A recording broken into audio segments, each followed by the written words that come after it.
આજરોજ મેંદરડાની અંદર ખૂબ વરસાદ થયો છે. અતિ ભારે વરસાદ થવાને લીધે મેંદરડાની અંદર જે મધવંતી નદી છે, મધવંતી નદીમાં ઘોડાપુલ આવ્યા છે.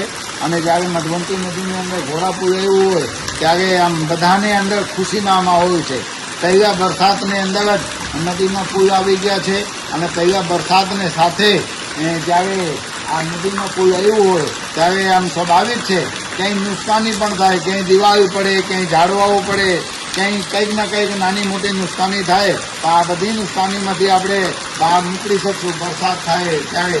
અને ખૂબ સરસ મજાનું જ્યારે આજના વરસાદને લીધે અહીંયા જો કેટલું બધું પાણી ભરાઈ ગયા છે અને એટલા બધા વરસાદ થયું છે કે જે પરસોત્તમ મહિના છે, પરસોત્તમ મહિનાના મેળા ભાંગી નાખ્યા છે ભગવાને. બધા કહે ને જ્યારે અધિક માસ હોય ત્યારે દુષ્કાળ પડે, ગોપી મહિના હોય ને ત્યારે દુષ્કાળ પડે. એટલે ગોપી મહિના હોય ત્યારે ગોપીઓ ભક્તિ વધારે કરતી હોય એટલે ભગવાન વધારે રીઝતા હોય. તો આ ક્યારેય કોઈ ને કોઈ ઘટના ઘટી હોય છે એને લીધે આવું બધું વાતો થાય છે. બાકી આ 2026ના જ્યારે આજે વરસાદ થયું છે ત્યારે અહીંયા ખૂબ સરસ મજાના વાતાવરણ બની ગયા છે. ઝાડવાઓને અંદર ખૂબ નરવાઈ આવી ગઈ છે અને સરસ મજાના આજના દિવસ ખૂબ સારું ગયા છે.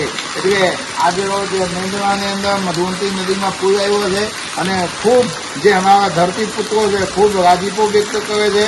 અને ધરતીપુત્રો માટે તો પહેલા વરસાદમાં જ નદીમાં પાણી આવી ગયા છે. એટલે સરસ મજાના આજના વાતાવરણ છે.